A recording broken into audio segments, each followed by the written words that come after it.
ह्या मोठ्या मिरच्या आहेत ना, ह्या तिखट नसतात.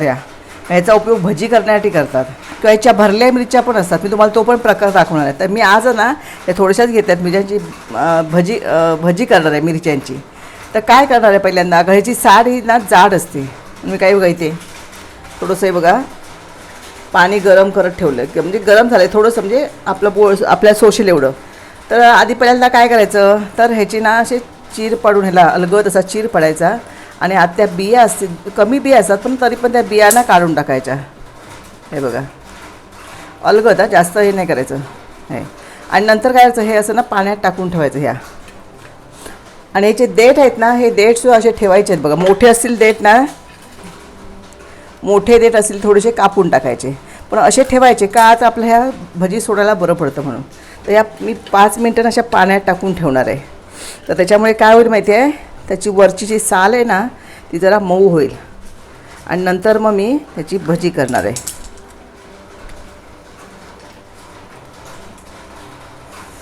आणि ह्याच्या भरल्यासुद्धा मिरच्या केल्या ना, आतमध्ये भरायचं असतं सारण, ते भरायचं आणि भाजायच्या.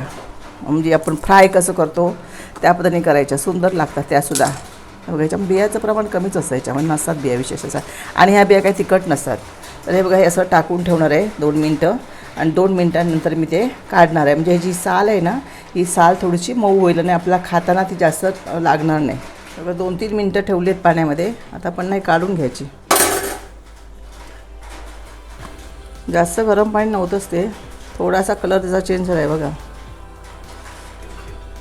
म्हणजे आपण जेव्हा भज्यामुळे भाजणार ना तेव्हा ती व्यवस्थित होतील.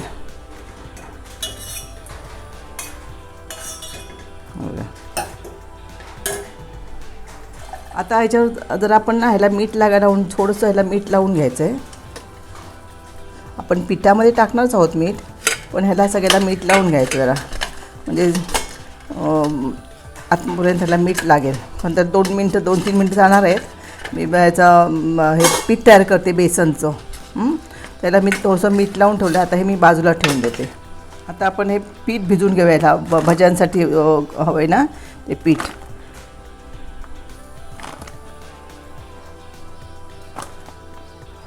हे बेसनचं पीठ आहे. आता याच्यामध्ये काय करू, थोडंसं मीठ टाकूया. ह्याला चवीला ह्याला मीठ लागणारच आहे ना, म्हणून ते जास्त नाही टाकायचं, खारट होईल नाही तर. नंतर तिखट, कारण ती मिरची काय जास्त तिखट नाही आहे म्हणून. आणि बघा हळद आणि हा हिंग, जसं चिमूटभर हिंग टाकला आहे आणि ओवा. तो ओवा हा असा हातावर चोळून घालायचा, त्याचा चांगला सुवास येतो. आता हे ना सुकं असताना जरा आपण चांगलं ढवळून घ्यायचं आणि नंतर मग थोडं थोडं पाणी घालून चांगलं एकजीव करून आपण ते पीठ भिजवून घ्यायचं आहे. तर बघा जास्त मिरच्या घेतल्या, मी 5च मिरच्या घेतल्या आहेत, त्यामुळे थोडंसंच मी हे सगळं पीठ तयार करते. आता हे मिश्रण मी सगळं मसाला वगैरे सगळं एकजीव केलं आहे. आता याच्यामध्ये थोडं थोडं पाणी घालायचं, एकदम भरपूर पाणी घालायचं नाही, कारण हे पीठ मिरचीला धरून ठेवलं पाहिजे ह्या पिठाने, त्याच्यासाठी.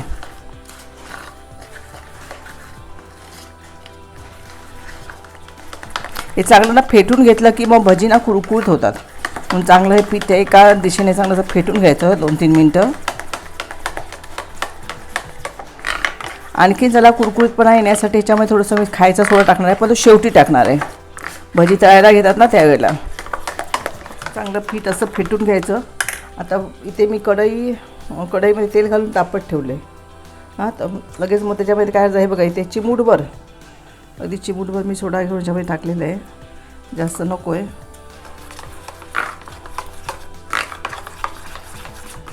आणि ह्याच्यातलं ना 1 चमचा तेल पण घालणार आहे. त्याच्यानुसार काय होतात, ही भजी ना कुरकुरीत होतात. हे तेल तापलं आहे ना.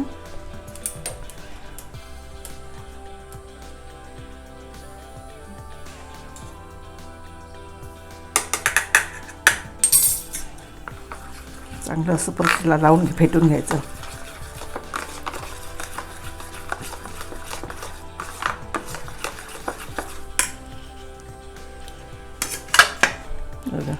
आता ही चांगली यामध्ये बुडवायची अशी. या देठ असला ना की आपल्याला त्याचा उपयोग होतो असा.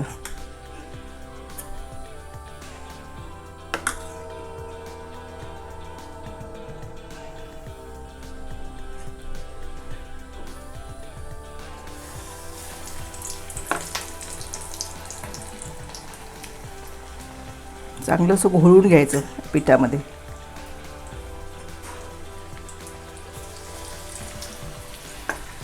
दोन घालते, एकमेकाला चिकटतील ना, दोनच घालते. आणि बघा गॅस थोडासा मीडियम गॅस ठेवून मी चांगलं जास्त मोठं ठेवलं तर काय होईल पीठ करपून जाईल ना, म्हणून मीडियम ठेवायचं. ते आतपर्यंत त्या मिरच्या भाजतील.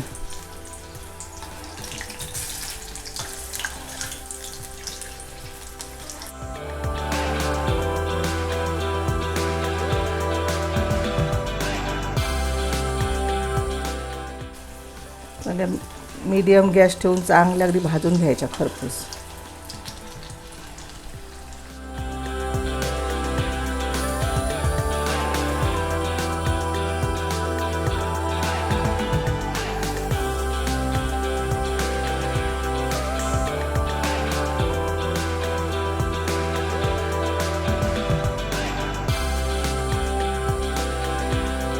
तर हे बघा छान अशा प्रकारचा मस्त कलर आला आहे.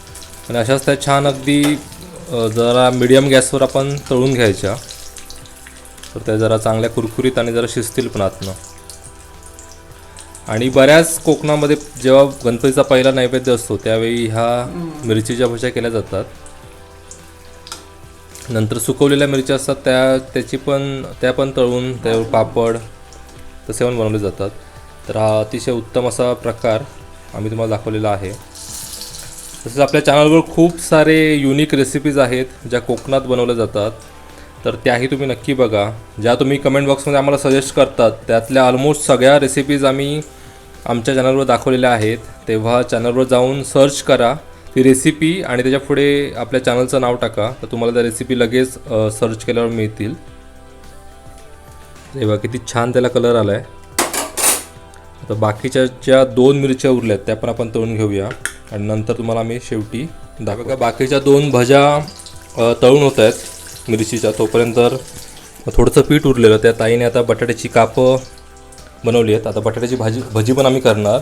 तर आपल्या चॅनलवर एक आम्ही खूप अशी मस्त रेसिपी दाखवली आहे जी आहे कांदा बटाटा ह्याचा किस काढून एक भजी बनवायची. माझ्या बहिणीने दाखवली आहे ती रेसिपी, तीही तुम्ही नक्की बघा. अतिशय सुंदर अशी भज्या बनतात त्या, तशा प्रकारे जर तुम्ही केलात तर.